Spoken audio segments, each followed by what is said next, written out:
কে হাত বাঁধলো উপরে, কে নিচে হাত বাঁধলো, কে জোরে আমিন বললো, কে পায়ে পা মিলালো না, এগুলো নিয়ে মুসলিমদের ভিতরে দ্বন্দ্ব। কে 20 রাকাত তারাবি পড়লো, কে 8 রাকাত তারাবি পড়লো, এগুলো নিয়ে সমাজে দ্বন্দ্ব। কে নামাজ পড়ে না, এগুলো নিয়ে কোনো দ্বন্দ্ব নেই। কল্পনা করেছেন? আমরা নামাজ পড়ার জন্য স্লোগান না করে, আমরা সালাত আদায় করতে আসার জন্য স্লোগান না করে, কে হাত বাঁধলো উপরে, কে নিচে হাত বাঁধলো, কে জোরে আমিন বললো, কে পায়ে পা মিলালো না, এগুলো নিয়ে মুসলিমদের ভিতরে দ্বন্দ্ব। কে 20 রাকাত তারাবি পড়লো, কে 8 রাকাত তারাবি পড়লো, এগুলো নিয়ে সমাজে দ্বন্দ্ব। কে নামাজ পড়ে না, এগুলো নিয়ে কোনো দ্বন্দ্ব নেই। কল্পনা করেছেন?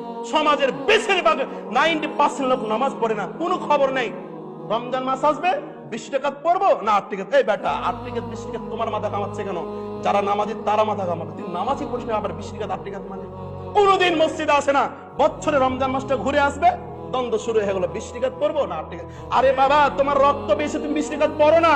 যারা 8 রাকাত পাচ্ছে তারা 8 রাকাত পড়ুক না, যেভাবেই পারুক আল্লাহকে সন্তুষ্ট করুক না।